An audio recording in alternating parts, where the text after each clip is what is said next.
దేశంలో 4 HMPV case నమోదైంది. కోల్కతాలోని ఓ చిన్నారికి వైరస్ సోకింది. ప్రైవేట్ హాస్పిటల్లో ఆ బాలికకు ట్రీట్మెంట్ అందిస్తున్నారు.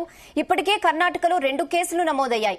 గుజరాత్ లో, అహ్మదాబాద్ లో మరో చిన్నారిలో వైరస్ లక్షణాలను గుర్తించారు.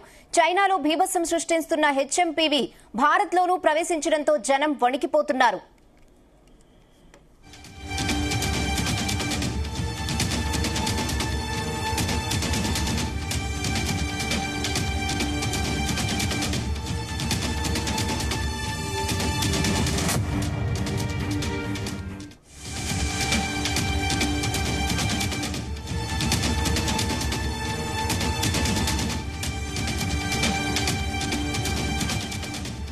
ఇదే విషయంపై మరిన్ని అప్డేట్స్ మా ప్రతినిధి శ్రీచరణ్ అందిస్తారు. శ్రీచరణ్, ఇప్పటికి ఎన్ని కేసెస్ నమోదయ్యాయి ఇండియాలో? అలాగే ఎక్కడెక్కడ ఈ కేసెస్ ని గుర్తించడం జరిగింది?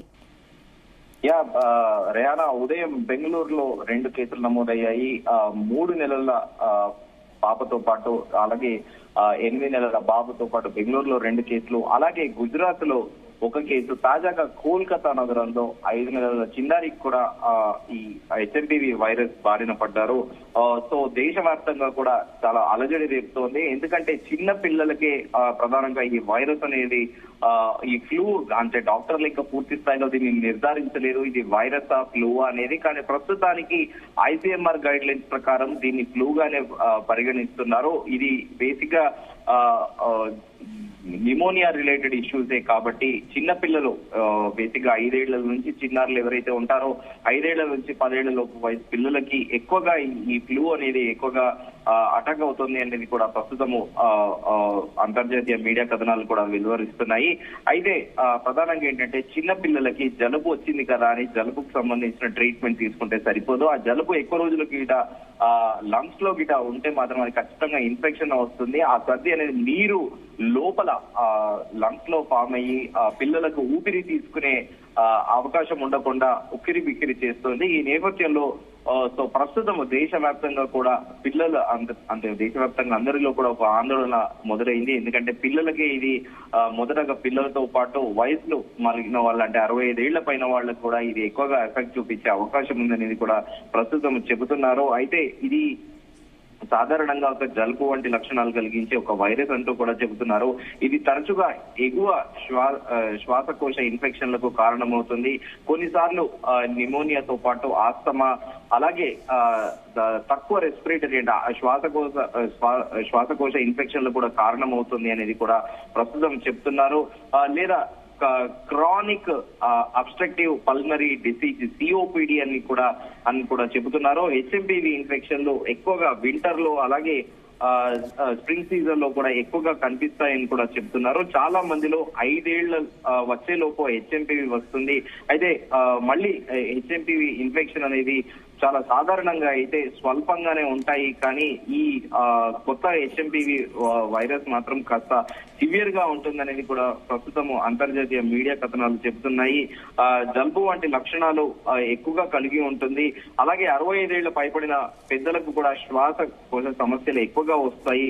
అలాగే బలహీనమైన రోగ నిరోధక శక్తి ఉన్న వ్యక్తులు కూడా ఈ వైరస్ బారిన పడవచ్చు అంటూ కూడా చెబుతోంది. అయితే పిల్లల్లో ఈ కొత్త వైరస్ కారణంగా పిల్లల్లో 10 నుండి 12% వరకు శ్వాసకోశ వ్యాధులు సంభవిస్తాయని కూడా ఇప్పుడు వైరాలజిస్టులు అంచనా వేస్తున్నారు. అయితే చాలా సందర్భాల్లో తేలికపాటిగా ఉండొచ్చు. కానీ 5 to 16% పిల్లల్లో న్యూమోనియా వంటి తక్కువ శ్వాసకోశ ఏదైతే ఉందో బ్రీతింగ్ ప్రాబ్లం అనేది ఎక్కువగా ఉండే అవకాశం ఉందని కూడా చెబుతున్నారు. అయితే ఇప్పుడు ప్రస్తుతము హెచ్ఎంపీవీ నుండి అనారోగ్యమైన అంటే ఎక్కువగా ఇన్ఫ్లుయెన్స్ చేసేది వయసు 6 నుంచి 12 నెలల మధ్య ఉంటుంది. శ్రీచరణ్, అయితే సెంట్రల్ గవర్నమెంట్ నుంచి కానీ ఐసీఎంఆర్ నుంచి కానీ ఏమైనా ఆదేశాలు ఏమైనా జారీ అయ్యాయి? లైక్ ఎలాంటి ప్రికాషన్స్ తీసుకోవాలి, కేర్ తీసుకోవాలి, ఇలాంటివి ఏమైనా అఫీషియల్ గా గైడ్ లైన్స్ ఇవ్వడం ఏమైనా జరిగిందా?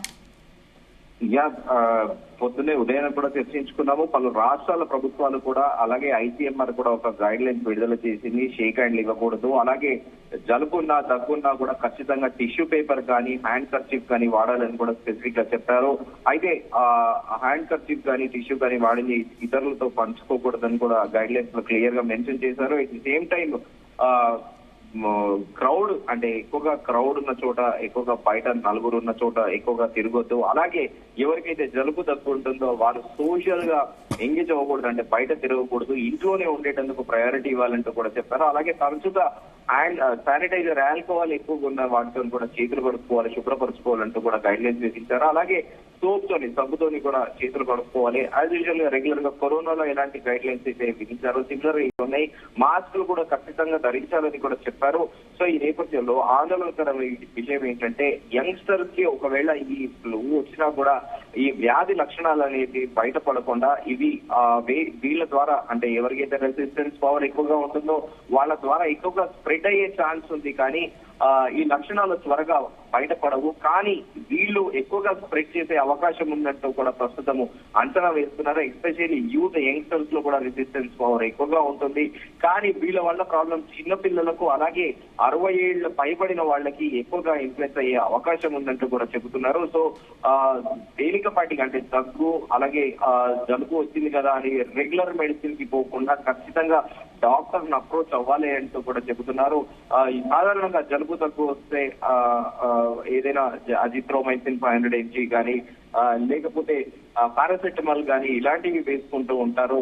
సో ఈ నేపథ్యంలో ఖచ్చితంగా డాక్టర్ ని కన్సల్ట్ అవ్వాల్సిందే అని కూడా చెబుతున్నారు. అయితే వైరాలజిస్టులు మాత్రము ఇది ప్రస్తుతానికి ఒక ఫ్లూ లాగే పరిగణిస్తున్నారు. అయితే దీని వేరియంట్ ఎలా ఉంటుందని దానిపైన కొద్ది రోజులు గమనించాక ఇది వైరసా, జెనెటికల్ వైరసా, లేకపోతే మ్యాన్ మేడ్ వైరసా, డెలిబరేట్ గా కరోనా టైంలో కదా చైనా పైన ఆరోపణలు వచ్చినట్టు ఆ వుహాన్ ల్యాబ్ లో ఏదైతే వైరస్ బయటకు వచ్చిందో, సిమిలర్ గా ఈ చైనా కూడా ఈ కొత్త వైరస్ ని మరోసారి ప్రపంచానికి వదిలిద్దా అనేది కూడా ప్రస్తుతం డాక్టర్లు, వైరాలజిస్టులు దీనిపైన పరిశోధన చేస్తున్నారు. అయితే జనరల్ గా పేరు పోసిన డాక్టర్లు అందరూ కూడా ఇది ఫ్లూ మాదిరిగానే దీన్ని కన్సిడర్ చేస్తున్నారు. నిమోనియా అయితే చిన్నపిల్లలకి ఎలాగైతే వస్తుందో, సర్వసాధారణంగా 6 నెలల పిల్లల నుంచి 5 ఏళ్ల వరకు ఎలాగైతే శ్వాసకి ఇబ్బంది పడితే, జలుబు బాగా వేసినప్పుడు నెబులైజర్ ఎలా పెడతారో, సిమిలర్ గా ఆ ఫ్లూ లాగానే ఇప్పటికైతే కన్సిడర్ చేస్తున్నారు. సో దీనిపైన పూర్తి స్థాయిలో అబ్జర్వేషన్ తర్వాత ఇప్పటికే ICMR కూడా దీనిపైన పూర్తి స్థాయిలో కూడా రెగ్యులర్ గా విజిలెంట్ గా మానిటరింగ్ చేస్తూ ఉంది. కేసెస్ ని కూడా ఇప్పటికే ఉదయం నమోదైన కేసులు ఏదైతే ఆ టెస్ట్ శాంపిల్స్ ఉంటాయో అవి పూణే ల్యాబొరేటరీకి పంపించారు. ఆ ల్యాబొరేటరీ రిపోర్ట్స్ బట్టి కూడా వైరాలజిస్టులు, డాక్టర్లు కూడా ఒక అంచనా వచ్చే అవకాశం ఉంది. ఇది వైరసా, ఫ్లూ అనేది మాత్రము చెప్పగలరు. ఓకే శ్రీచరణ్, అంటే వేరే స్టేట్స్ లో అయితే నమోదైన కేసెస్ గురించి మీరు క్లియర్ గా చెప్పారు. మరి తెలుగు రాష్ట్రాల పరిస్థితి ఏంటి? తెలంగాణలో ఏమైనా గవర్నమెంట్ తరపు నుంచి ఆదేశాలు ఏమైనా జారీ అయ్యాయా? ఇక్కడ సిచ్యువేషన్ ఏంటి? అదే ముందుగా అనుకున్నట్టు సిమిలర్ గా ఇప్పుడు తెలుగు రాష్ట్రాల్లో అయితే ఎలాంటి ఈ ఫ్లూ చెందిన కేసులు అయితే ఎక్కడ రిజిస్టర్ కాలేదు. కానీ తెలంగాణ ప్రభుత్వం కూడా సిమిలర్ గా కర్ణాటక ప్రభుత్వము, ICMR ఎవరైతే ఎలాంటి గైడ్ లైన్స్ అయితే విడుదల చేసిందో తెలంగాణ ప్రభుత్వం కూడా అలాగే షేక్ హ్యాండ్లు ఇవ్వకూడదు, డిస్టెన్స్ మెయింటైన్ చేయాలి, మాస్కులు పెట్టుకోవాలి, రెగ్యులర్ గా చేతులు శానిటైజర్ తోని చేతులు వాష్ చేసుకోవాలని కూడా చెప్తున్నారు. క్రౌడెడ్ ఉన్న ప్లేసెస్ లో తిరగదని కూడా చెబుతున్నారు. కరోనా టైంలో ఎలాంటి జాగ్రత్తలు తీసుకున్నారో సిమిలర్ గా అలాంటివే తీసుకోవాలని చెప్తున్నారు. కానీ మాస్క్ మాత్రం ఖచ్చితంగా పెట్టుకొని తిరగాల్సిన పరిస్థితి అయితే ఏర్పడిందని కూడా ఇక్కడ తెలంగాణ రాష్ట్ర ప్రభుత్వం కూడా 2 రోజుల కిందట ఒక గైడ్ లైన్స్ అయితే విడుదల చేసింది. రయానా. Okay Sricharan, thanks for the updates.